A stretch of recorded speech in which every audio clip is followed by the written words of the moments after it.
নমস্কার, সুভদ্রা রান্নাঘরে আমার সকল দর্শক বন্ধুকে জানাই স্বাগত। আমি শিউলি। দেখো, আজকে আমি একটা পনির নিয়ে এসেছি, আমার ঘরে বানানো পনির। দেখে বুঝতেই পারছো ব্যাপারটা। যাই হোক, এই পনিরের রেসিপি বানাবো সম্পূর্ণ নিরামিষ, পেঁয়াজ রসুন ছাড়া। আর এই যে একটা মশলা বানাবো, পোস্ত নিয়েছি, কাজু নিয়েছি, চারমগজ আর কতগুলো কাঁচা পাকা লঙ্কা নিয়েছি। এগুলো মশলাটা আমি বানিয়ে নিয়ে আসছি। নিয়ে এসে কিভাবে পনিরটা বানাবো তোমাদের সাথে আমি শেয়ার করব। আগে আমি পনিরটা পিস করে নিই, তারপরে তোমাদের দেখাচ্ছি। আর একটু বাটার দিয়ে দিলাম, কড়াইতে সাদা তেল দিয়েছি, তার উপরে একটু বাটার দিয়ে দিলাম। বাটার দিলাম ফোড়নে, অয়েল, বাটার আর গোটা গরম মশলা এগুলো দিয়ে দিলাম ফোড়নে। এবারে আমি ফোড়নটা একটু ভাজা ভাজা হবে কয়েক সেকেন্ড, তারপরে আমি মশলাটা দেবো। দেখো, আমার মশলাটা ফোড়নটা ভাজা হয়ে গেছে। এবারে আমি বেটে রাখা কাজু, পোস্ত আর চারমগজ দিয়ে দিলাম বাটার আর তেলের মধ্যে। এবারে আমি মশলাটা ভালো করে কষিয়ে নেব।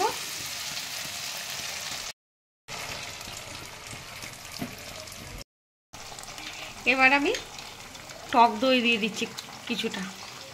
টক দইটা আমি ভালো করে ফেটিয়ে নিয়েছি। হ্যাঁ, দিয়ে দিলাম টক দইটা দিয়ে একটু ভালো করে আমি কষিয়ে নেব। এটা ভীষণ ইজি রান্না, খুব সহজ রান্না এবং খুব ভালো খেতে। নিরামিষের দিনে তোমরা বানাবে, বানিয়ে খাবে।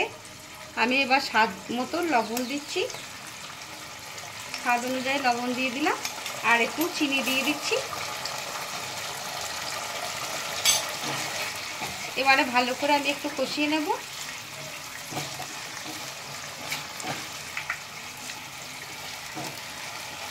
দইয়ের বাটিটা ধুয়ে আমি একটু জল দিয়ে দেব, কষিয়ে নিয়ে তারপর এবার আমি পনিরগুলো দিয়ে দিচ্ছি। আমি কিন্তু পনিরগুলো ভাজলাম না, তোমাদের যদি কেনা পনির হয় তোমরা অবশ্যই ভেজে নেবে। আমি যেহেতু ঘরে বানাই তো নিজে, সেই জন্য আমি পনির ভাজি না। এবারে পনিরটা ফুটে যাবে। দেখো, আমার পনিরটা কিন্তু রেডি হয়ে গেছে, আর আমার তেমন কিছু দেওয়ার নেই, ভীষণ সাধারণ সিম্পল। দেখো, আমি একটু আমার হোমমেড গরম মশলা গুঁড়োটা শুধু ওপর থেকে একটু ছড়িয়ে দিলাম, ব্যাস, আর কিছু দেওয়ার নেই। আমি এবার গ্যাসটা অফ করে দেবো, কিছুক্ষণ স্ট্যান্ডিং টাইমের জন্য রেখে দিয়ে তোমাদের সার্ভ করে দেখাবো। তোমরা এইভাবে বানাবে, বানিয়ে খাবে। ঠিক আছে, রাখছি তাহলে।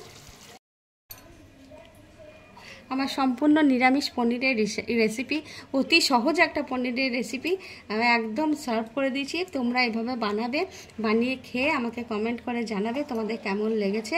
আর তোমরা সবাই ভালো থাকবে, সুস্থ থাকবে। তোমাদেরকে জানাই অসংখ্য অসংখ্য ধন্যবাদ। আমার দেশ বা দেশের বাইরে যে সকল বন্ধুরা আমাকে প্রতিনিয়ত সাপোর্ট করছো, তাদেরকে জানাচ্ছি অসংখ্য অসংখ্য ধন্যবাদ, অনেক অনেক ভালোবাসা। আবার দেখা হবে অন্য একদিন, অন্য কোনো ভিডিও নিয়ে।